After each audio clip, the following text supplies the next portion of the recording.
Hello everyone, welcome to my channel Physics by Neetu. Today we will discuss on gravitational field. देखो ये class 11th का unit 6 है gravitation. जो इसके starting के वीडियोस हैं 6 वीडियोस मैं वो ऑलरेडी अपलोडेड कर चुकी हूँ। वो इस चैनल की प्लेलिस्ट में आपको मिल जाएंगे। प्लेलिस्ट का नाम है यूनिट 6 ग्रेविटेशन।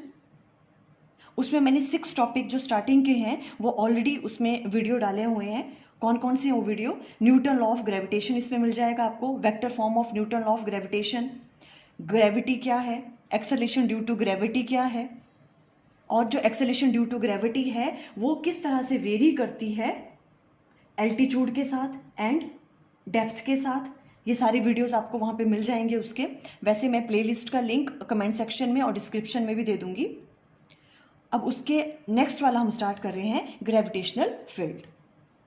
देखो ग्रेविटेशनल फील्ड क्या होता है, हमने न्यूटन लॉ ऑफ ग्रेविटेशन में पढ़ा था कि इस यूनिवर्स में जितनी भी बॉडीज हैं वो एक दूसरे को क्या करती हैं, अट्रैक्ट करती हैं, है ना। उसे हम कहते थे न्यूटन लॉ ऑफ ग्रेविटेशन। और उसकी वैल्यू किसके बराबर होती थी?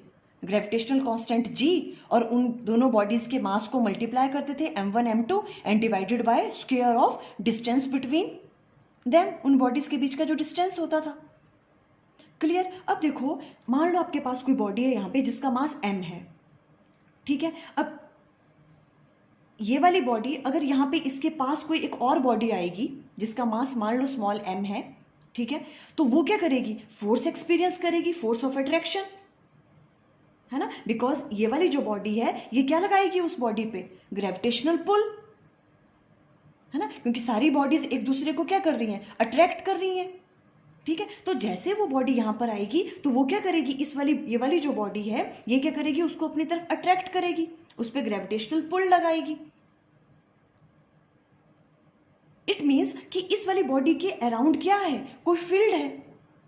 जैसे ही वो जो दूसरी वाली बॉडी है वो उस फील्ड के अंदर एंटर करती है तो वो क्या करती है? फोर्स एक्सपीरियंस करती है, फोर्स ऑफ अट्रैक्शन फील हो रही है उसको।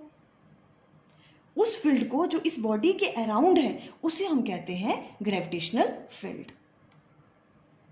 इस ग्रेविटेशनल फील्ड के एंटर जैसे ही वो दूसरे जो बॉडी है उस ग्रेविटेशनल फील्ड के अंदर एंटर करेगी तो वो क्या फील करेगी? ग्रेविटेशनल पुल फील करेगी, फोर्स ऑफ अट्रैक्शन, है ना। जैसे मान लो ये वाली बॉडी है, इसका मास m है और ये इसकी क्या होगी? ग्रेविटेशनल फील्ड, है ना। हम इस तरह से मान रहे हैं इमेजिनरी की ये वाली उसकी फील्ड है इसके अराउंड। जैसे ही मान लो कि एक स्मॉल सी बॉडी ले रहे हैं हम, मान लो जिसका मास कितना है? m0, बहुत ही स्मॉल मास है इसका बॉडी का। जैसे कि यहाँ पे आएगी तो ये वाली बॉडी क्या फील करेगी? फोर्स ऑफ अट्रैक्शन फील करेगी, ये वाली बॉडी इसको अट्रैक्ट करेगी, है ना। हमने पढ़ा हुआ due to Newton law of gravitation force feel करेगी ये वाली बॉडी जैसे ही वो इस फील्ड के अंदर एंटर करेगी। इस फील्ड को हम कहते हैं ग्रेविटेशनल फील्ड। देखो किस तरह से हम राइट डाउन करेंगे। The space around a material body के अराउंड जो स्पेस है in which its gravitational pull can be experienced, जहां पे इस वाली बॉडी का जो ग्रेविटेशनल पुल है वो एक्सपीरियंस कर सकते हैं हम, is called its gravitational field. उसे हम कहते हैं ग्रेविटेशनल फील्ड। क्लियर हुई वाली चीज? अब देखो नेक्स्ट है intensity of gravitational field. Means हमें इस ग्रेविटेशनल फील्ड की इंटेंसिटी की वैल्यू फाइंड आउट करनी है, उसकी स्ट्रेंथ कितनी है इस ग्रेविटेशनल फील्ड की। तो वो हम कैसे कैलकुलेट कर सकते हैं? हम क्या करेंगे, इसकी ग्रेविटेशनल फील्ड में किसी एक स्मॉल मास को लेके आ जाएंगे, यही वाला। जैसे इसका मास मान ले हो m0 है, इसका मास बहुत ज्यादा कम होता है इसके कंपेरिजन में। इसको क्या करेंगे, जिस पॉइंट पे हमें ग्रेविटेशनल फील्ड की स्ट्रेंथ की वैल्यू फाइंड आउट करनी है वहां पे प्लेस कर देंगे, है ना। और जितनी इस पे फोर्स लगेगी, जैसे वो इसकी फील्ड में आएगा, हमने क्या कहा, उस पे ग्रेविटेशनल पुल लगेगी, फोर्स ऑफ अट्रैक्शन फील करेगी ये वाली बॉडी, है ना। जितनी ज्यादा फोर्स ऑफ अट्रैक्शन ये फील करेगा, ये यूनिट मास, है ना, उतनी ही ज्यादा स्ट्रेंथ होगी ग्रेविटेशनल फील्ड की। सिंपल, है ना। तो हम किस तरह से फाइंड आउट कर सकते हैं इंटेंसिटी ऑफ ग्रेविटेशनल फील्ड को? देखो स्ट्रेंथ भी कह सकते हो आप, स्ट्रेंथ ऑफ ग्रेविटेशनल फील्ड, ठीक है। इसे हम डिनोट कर रहे हैं आई से। बहुत सारी बुक्स में इसको ई से डिनोट किया होगा या कोई और वर्ड यूज किया होगा, ठीक है। हम इसे आई से यूज कर रहे हैं। तो जो इंटेंसिटी ऑफ ग्रेविटेशनल फील्ड है वो किसके बराबर आ जाएगी? कितनी फोर्स एक्सपीरियंस कर रहा है वो वाला जो मास है, ठीक है, वो यूनिट मास कितनी फोर्स एक्सपीरियंस कर रहा है डिवाइडेड बाय एम नॉट, जितना उसका मास है। ठीक है, इस तरह से हम क्या फाइंड आउट कर सकते हैं, इस ग्रेविटेशनल फील्ड की इंटेंसिटी कितनी है। यहाँ पे क्या कहा हमने, हम एक, देखो इसे हम कहते हैं, जो हम मास लेके आते हैं यहाँ पे, इसे हम कहते हैं टेस्ट मास। क्या कहते हैं हम इसे, टेस्ट मास कहते हैं, बिकॉज इस पे हम टेस्ट कर रहे हैं। ठीक है, इसको यहां लेके आए, कितनी इस पे फोर्स लग रही है, ग्रेविटेशनल पुल ये फील कर रहा है, ये वाला जो टेस्ट मास है डिवाइडेड बाय दैट टेस्ट मास, उसका मास, उससे डिवाइड कर लेंगे, ये होगी इंटेंसिटी ऑफ ग्रेविटेशनल फील्ड। जो इंटेंसिटी ऑफ ग्रेविटेशनल फील्ड है ये एक वेक्टर क्वांटिटी है। ठीक है, ये क्या है, एक वेक्टर क्वांटिटी है। अब देखो इसी चीज में एक और चीज भी है, जो भी ये टेस्ट मास है, इसका मास ना बहुत कम होता है इस बॉडी का। जो भी आप बॉडी यहां प्लेस करोगे उसका मास हम बहुत ज्यादा कम लेते हैं। देखो क्यों कम लेते हैं, देखो ये वाला टॉपिक बहुत इंपॉर्टेंट है। अगर ये टॉपिक आप यहां अंडरस्टैंड कर लेते हो तो 12th में जो आपके पास इलेक्ट्रिक फील्ड है, यहां ग्रेविटेशनल फील्ड पढ़ रहे हो, वहां पे इलेक्ट्रिक फील्ड पढ़ोगे, तो वो वाला टॉपिक आपको अंडरस्टैंड करना बहुत ईजी हो जाएगा। बिकॉज इसमें जितनी सारी चीज़ें हैं वो सारी की सारी आपको क्लास 12th में भी पढ़नी पड़ेंगी। सिर्फ वहाँ पे हम चार्जेस के साथ डील करते हैं और यहाँ पे मासेस के साथ डील करते हैं। ठीक है, वहाँ पर हम इसे क्या कहेंगे, टेस्ट चार्ज, और यहाँ पे टेस्ट मास कह रहे हैं। क्लियर, तो देखो अब हम नेक्स्ट चीज़ क्या कर रहे हैं, जो कि टेस्ट मास है, इसका मास बहुत ज़्यादा कम होना चाहिए। देखो क्यों होना चाहिए कम, आप सोच के देखो, अगर इस वाली बॉडी का मास बहुत ज़्यादा होगा, है ना, मीन्स इसके कंपैरिजन में ही होगा, तो क्या हो जाएगा, ये वाली बॉडी भी अपने अराउंड फील्ड क्रिएट करेगी ऑफ कोर्स, और ज़्यादा करेगी। जितना ज़्यादा मास होगा उतनी ज़्यादा ग्रेविटेशनल फील्ड होगी उसकी, है ना। तो अगर इसका मास ज़्यादा हो गया तो ये भी फील्ड क्रिएट करेगा अपने अराउंड।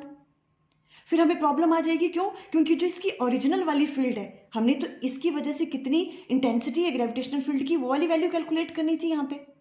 पर अगर इसका मास ज़्यादा होगा तो इसके अराउंड भी ग्रेविटेशनल फील्ड बहुत स्ट्रांग होगी, तो वो इस वाली फील्ड को क्या कर देगी, इस मास की वजह से जो ग्रेविटेशनल फील्ड है उसको वो डिस्टर्ब कर देगी, और हमें मुश्किल आ जाएगी, इसको इसकी ग्रेविटेशनल फील्ड को फील्ड कैलकुलेट करने में प्रॉब्लम आएगी, है ना। इसलिए जो भी ये टेस्ट मास होता है, इसका जो मास है वो क्या लेते हैं हम, बहुत ही ज़्यादा कम लेते हैं। क्लियर होगी वाली चीज़, क्यों इसका मास कम लेते हैं हम, ताकि ये डिस्टर्ब ना कर सके किसकी ग्रेविटेशनल फील्ड को, जिसकी हमें gravitational field strength find out करनी है।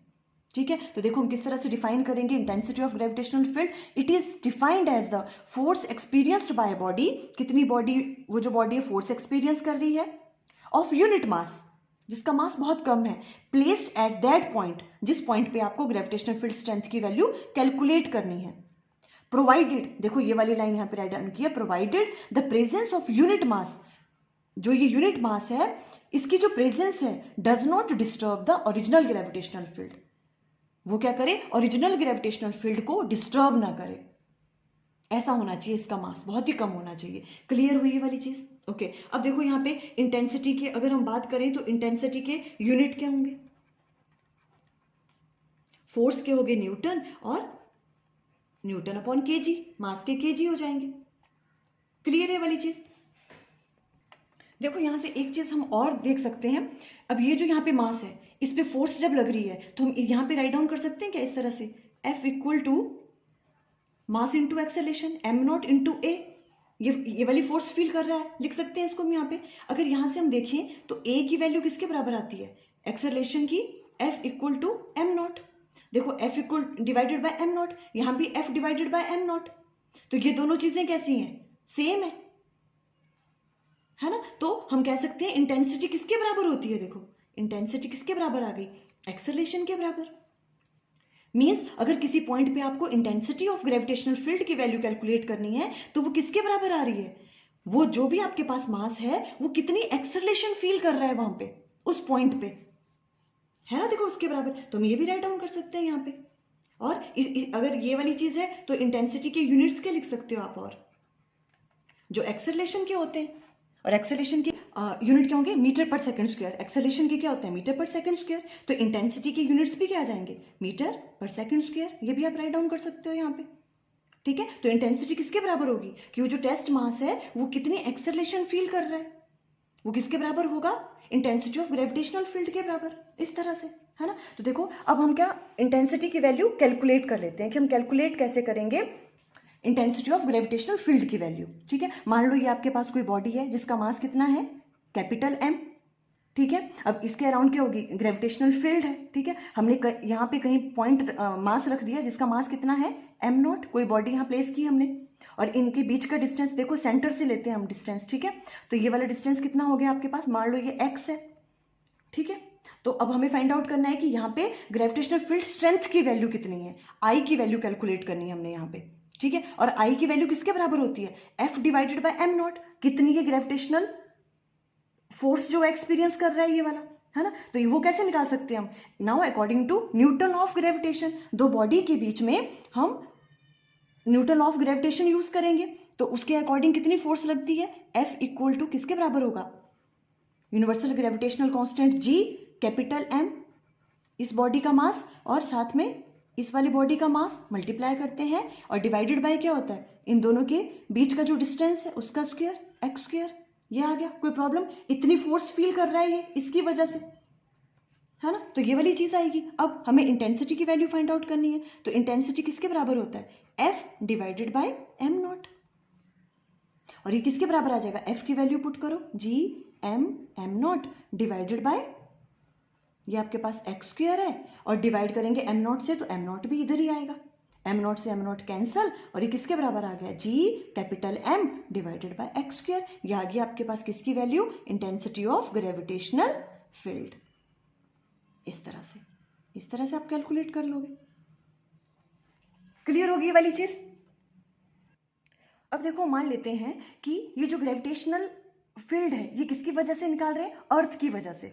ये वाली जो बॉडी है जिसका मास बड़ा था as compare to this test mass, बहुत ज़्यादा बड़ा था, इसे हम क्या मान रहे हैं, अर्थ मान रहे हैं। ठीक है, उसकी वजह से हमें फाइंड आउट करनी है इंटेंसिटी ऑफ ग्रेविटेशनल फील्ड, तो हम ये ले लेंगे, ये ले लिया हमने अर्थ। ठीक है, और इसका मास क्या ले रहे हैं, कैपिटल M, और जो टेस्ट मास है उसे हम ले रहे हैं जैसे कि हम लोग हैं, क्योंकि हमारा मास जो है अर्थ के कंपैरिजन में निग्लिजिबल ही है ना, और हम कहाँ पे हैं, अर्थ के सरफेस पे हैं हम यहाँ पे खड़े हुए। ठीक है, और यहाँ पे देखो तो मतलब यहाँ से लेके यहाँ तक का इनके बीच का डिस्टेंस कितना हो जाएगा, जितना अर्थ का रेडियस है, मान लो वो कैपिटल R है। क्लियर है यहाँ पे, है ना, यहाँ पे हम प्लेस है m0 मास। ठीक है, टेस्ट मास जो है। फिर क्या करेंगे, देखो हम क्या कह रहे हैं, if gravitational field is due to earth, अगर हम अर्थ की वजह से बात करें, है ना, तो क्या आएगी intensity, I equal to G वैसे रहेगा, है ना, और कैपिटल M अर्थ का मास जो है डिवाइडेड बाय x की जगह क्या आ जाएगा, उसका रेडियस, बिकॉज हम सरफेस पे अर्थ के, है ना, तो x की जगह क्या आ जाएगा यहाँ पे R स्क्वायर। तो अब ध्यान से देखो, G capital M divided by R square, ये किसके बराबर होता है, एक्सेलरेशन ड्यू टू ग्रेविटी, है ना, ऑन द सरफेस ऑफ अर्थ। ये वाली वैल्यू होती है एक्सेलरेशन ड्यू टू ग्रेविटी की, तो ये किसके बराबर आ गई, देखो intensity acceleration due to gravity के बराबर। यहां से भी ये चीज प्रूव होगी जो हमने यहाँ कही थी कि इंटेंसिटी किसके बराबर होती है, एक्सेलरेशन के बराबर उस पॉइंट पे। तो अगर हम अर्थ की वजह से बात करें तो अर्थ के सरफेस पे, अगर हम यहाँ पे हैं अर्थ के सरफेस पे, है ना, तो जो इंटेंसिटी ऑफ ग्रेविटेशनल फील्ड होगी अर्थ की वजह से वो किसके बराबर होगी, जितनी वहां पे एक्सेलरेशन ड्यू टू ग्रेविटी की वैल्यू होगी उसके बराबर होगा ये। ठीक है, हम राइट डाउन कर सकते हैं, where G is acceleration due to gravity at the surface of earth. G क्या है, acceleration due to gravity at the surface of earth, visible है। क्लियर, यहां से भी प्रूव हो रही है, देखो ये वाली बात, I किसके बराबर हो रहा है, G के बराबर।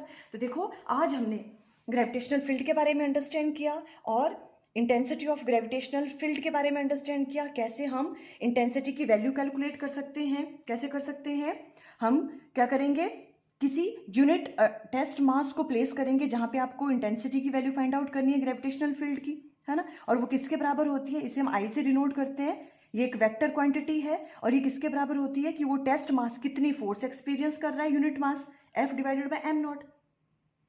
और ये किसकी, इसकी वैल्यू किसके बराबर आती है, जितना वो टेस्ट मास एक्सेलरेशन फील कर रहा है उस पॉइंट पे। आई थिंक आपको क्लियर हो गया। Okay, thank you.